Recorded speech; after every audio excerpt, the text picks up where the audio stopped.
Gascouillard. Oui, monsieur. Gascouillard, téléportez-moi. Et à propos de mon augmentation, monsieur? On en a déjà discuté, Gascouillard, c'est non. Je crois que le téléporteur a un problème, monsieur. Ok, j'accepte. Salut Caster, dans cette vidéo nous allons voir la création d'un socle qui nous a été maintes fois demandé, un socle de type lave. Alors pour ça, il te faudra les matériaux suivants. Un socle, obviously. Pour la roche magmatique, je vais aborder deux méthodes.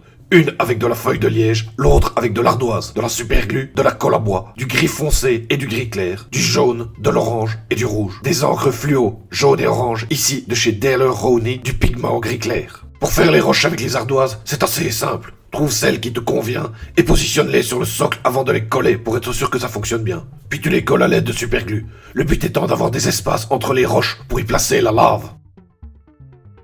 La feuille de liège maintenant.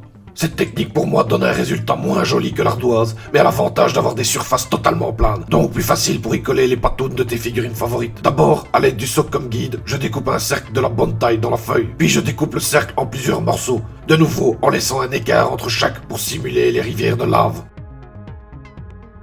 Lorsque c'est fait, on les colle à l'aide de superglue. Puis on coupe et lime ce qui dépasse du socle pour que ça fasse bien net. De nouveau, deux écoles. L'une veut que le soclage ne dépasse jamais du socle, ce qui donne l'impression que le socle est un morceau qui a été poinçonné hors du décor. Et l'autre qui veut qu'on fasse déborder le soclage au-delà du socle pour donner du dynamisme. Ça dépend de l'effet recherché et de ce que tu aimes. Donc teste mon gars, teste. Pour simuler la lave, rien de mieux que de la colle à bois. Fais-la couler entre les roches sans que ça déborde du socle, bien sûr. Mais la consistance épaisse de la colle à bois devrait t'y aider, mon castor. Aide-toi du bout du manche d'un pinceau pour t'aider à l'étaler dans les fissures. Sache qu'il faudra faire 2 couches et qu'entre chaque couche, ça devrait bien sécher pendant au moins 24 heures. 24 heures? Mais t'es malade!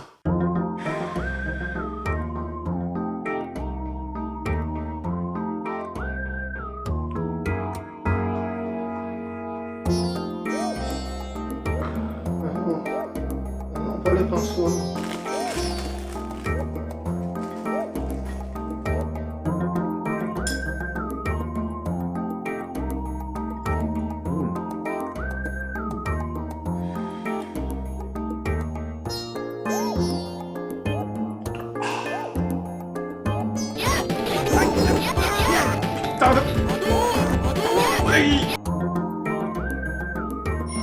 Oh putain, c'est pas trop tôt. Donc 48 heures en tout avant de passer à l'étape suivante, à savoir la peinture. On met une sous-couche noire, tu peux la faire à la bombe ou au pinceau, ici je l'ai faite au pinceau. Quand c'est fait, prends du gris foncé. Ici je fais le mélange par moi-même et mélange-le avec du pigment gris clair. Tu appliques cette mixture en brossage à sec très appuyé sur la totalité du socle. Puis, on mélange du gris clair avec le pigment et on fait un brossage à sec beaucoup plus léger. Tu peux continuer ça autant de fois que tu veux, en fonction du niveau de détail recherché, en tirant le gris clair de plus en plus vers le blanc pur. Mais pour notre exemple, 2 brossages à sec donnent déjà over méga bien. On s'attaque maintenant à la lave. Pour la base, prends du rouge profond, ici du cornerhead. Tu le dilues un petit peu à l'eau et tu l'appliques partout où doit se trouver la roche en fusion. Puis, tu prends de l'orange et tu y ajoutes une goutte d'encre fluo orange. C'est ce qui donnera l'impression que ta lave luit, comme si elle sortait vraiment des antres de la terre. Puis tu mixes moitié-moitié le rouge et ton mélange d'orange et d'encre fluo pour avoir une couleur de transition.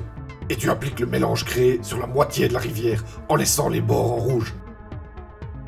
Après ça, tu passes sur une plus petite zone encore, le mix orange et encre fluo pure. Puis tu fais un mélange de jaune et d'encre jaune fluo et pose-le sur une zone encore plus réduite. Tu devras peut-être chipoter et faire quelques corrections la première fois, mais ça se fait facilement et quand tu auras le coup de main, ça ira beaucoup plus vite. Et au final, on se retrouve avec 2 socles qui ont vraiment de la gueule. En voici un en situation sur une figurine de Mythic Battle. Allez, à la prochaine les castars, bisous bisous.